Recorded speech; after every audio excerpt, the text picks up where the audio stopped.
In the shadow of the Cold War, the Central Intelligence Agency embarked upon one of the most disturbing experiments in American history. For 2 decades, they waged a secret war not against foreign enemies, but against the human mind itself.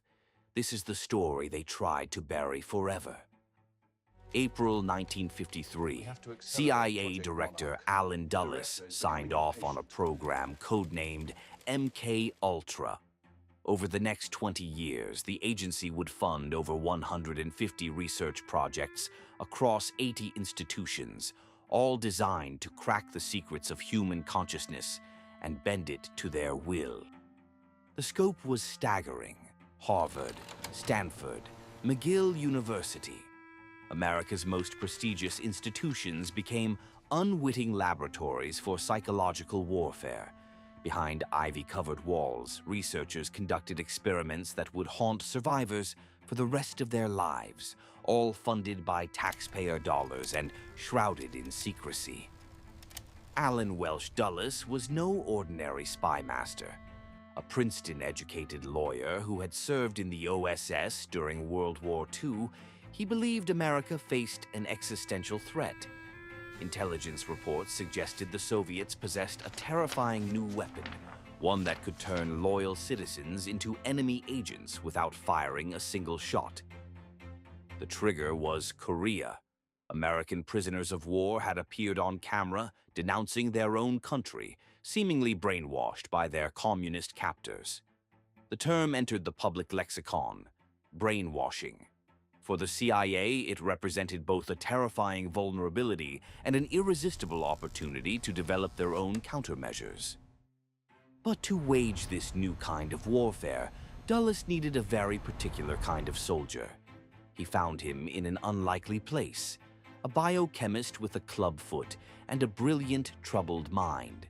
Sidney Gottlieb would become the architect of America's most ambitious and most ethically bankrupt program of human experimentation.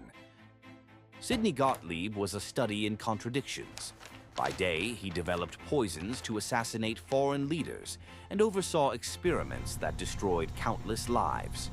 By evening, he returned to his Maryland goat farm, where he meditated, practiced folk dancing, and lived with his wife in deliberate simplicity.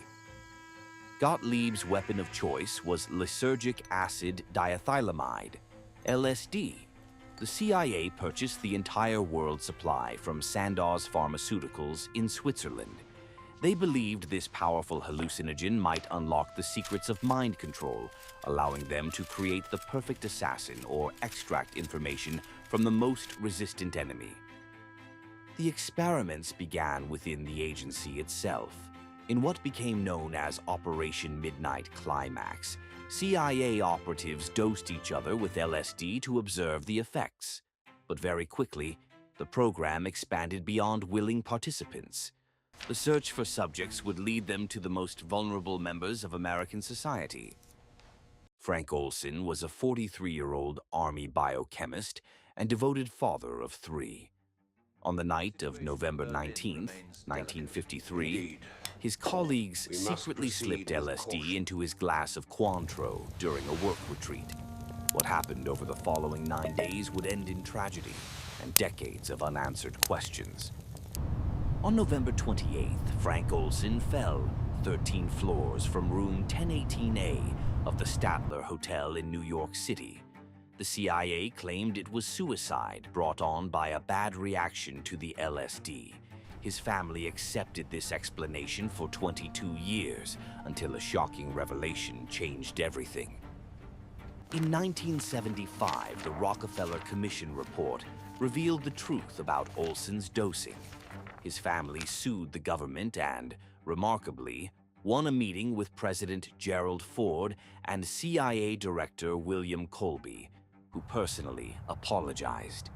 But questions about Frank Olson's death have never been fully answered. In 1994, Frank Olson's body was exhumed. Forensic pathologist James Starrs discovered a previously undetected cranial injury, a blow to the head before the fall. The evidence suggested murder, not suicide. Had Frank Olson been silenced because he knew too much about the CIA's darkest secrets? But Frank Olson was not the only victim. At the Addiction Research Center in Lexington, Kentucky, prisoners were given LSD for 77 consecutive days. Many were black men promised reduced sentences in exchange for participating in experiments whose true nature was never disclosed to them. The exploitation of vulnerable populations extended far beyond prison walls. Mental hospitals became laboratories.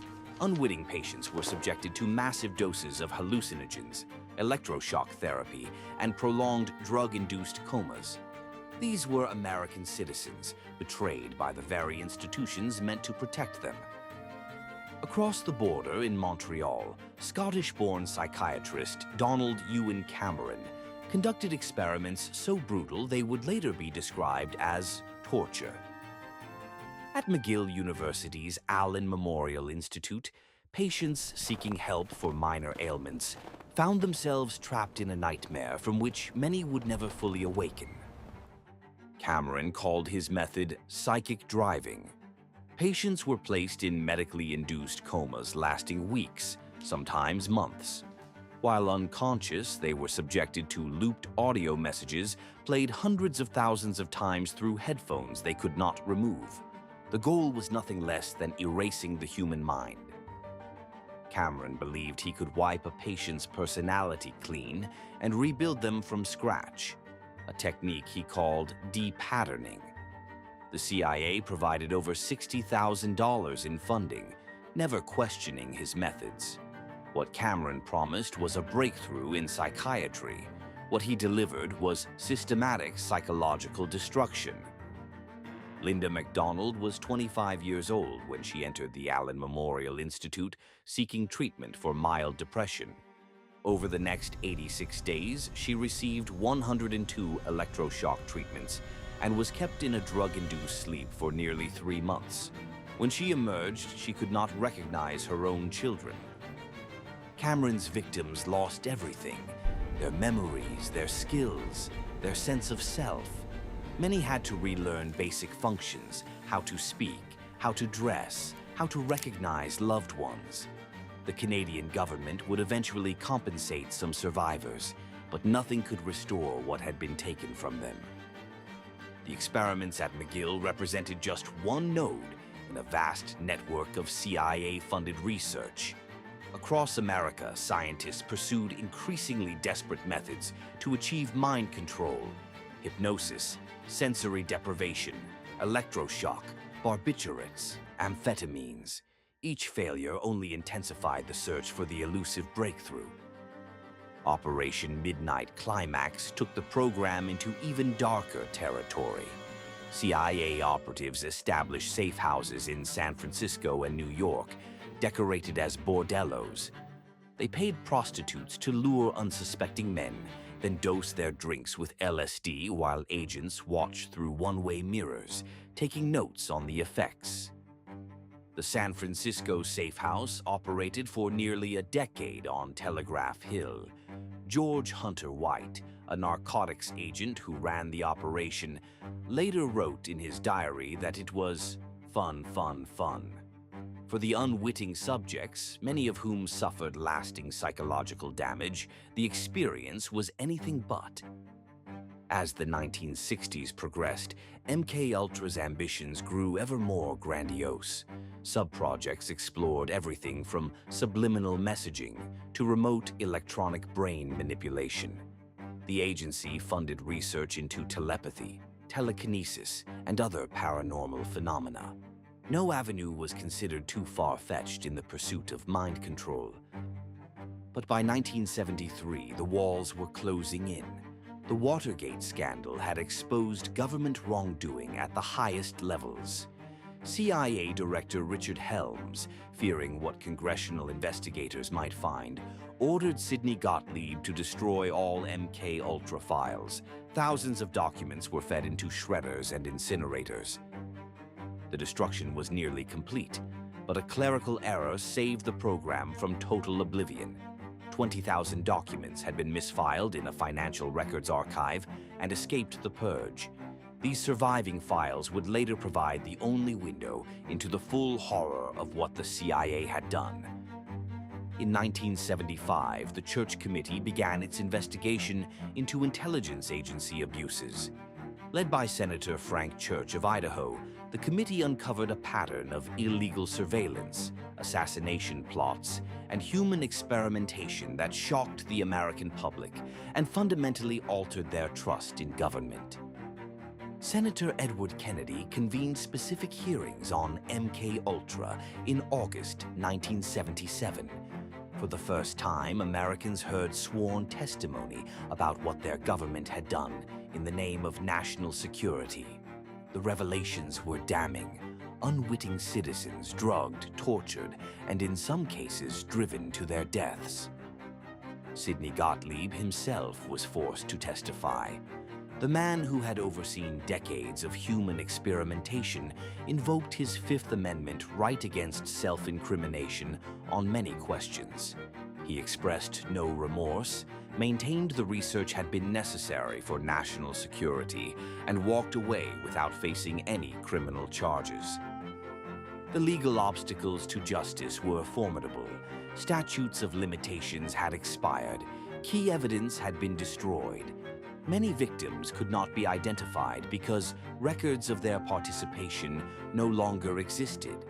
The architects of MK-Ultra had constructed their program to be virtually prosecution-proof from the very beginning. Alan Dulles had died in 1969, years before the scandal broke. Sidney Gottlieb retreated to his goat farm and spent his final years working with lepers in India and tending his organic garden. He died in 1999, having never been held accountable for the lives he destroyed. For the victims and their families, the fight for recognition continued for decades. In 1992, the Canadian government agreed to pay compensation to 77 former patients of Dr. Cameron at McGill. The American government has never issued a formal apology or established a comprehensive compensation program. The known costs of MK-Ultra are staggering, but they represent only a fraction of the true toll. With most records destroyed, we will never know how many people were experimented upon, how many lives were ruined, how many deaths went unreported. The full scope of the program remains hidden in shadows.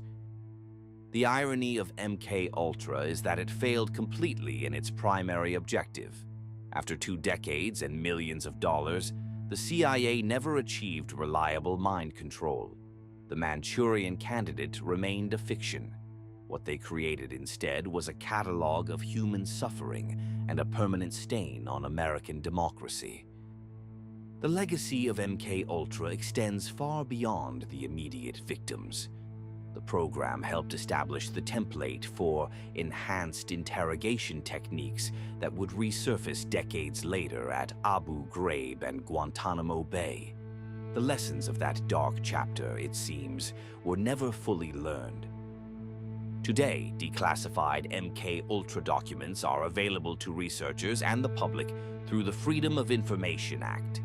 They reveal a systematic pattern of abuse, deception, and cover-up that extended to the highest levels of American intelligence. The full archive remains a testament to unchecked government power. The surviving victims of MK-Ultra continue to age, their numbers dwindling with each passing year. For those who remain, the trauma is a constant companion. Many still suffer from depression, anxiety, and post-traumatic stress disorder, wounds inflicted by their own government that have never fully healed. In recent years, new efforts have emerged to secure justice for MK-Ultra survivors. Lawsuits continue to be filed.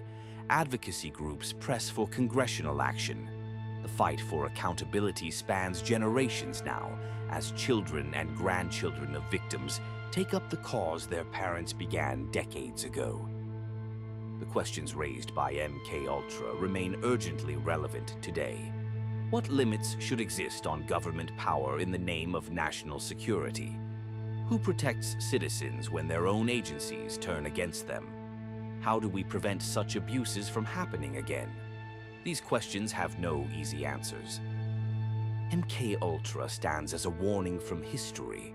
When fear overrides ethics, when security justifies any means, when oversight fails and accountability disappears, the unthinkable becomes possible. The program ended 50 years ago, but its lessons remain vital. Some secrets, once revealed, must never be forgotten. Thank you for watching.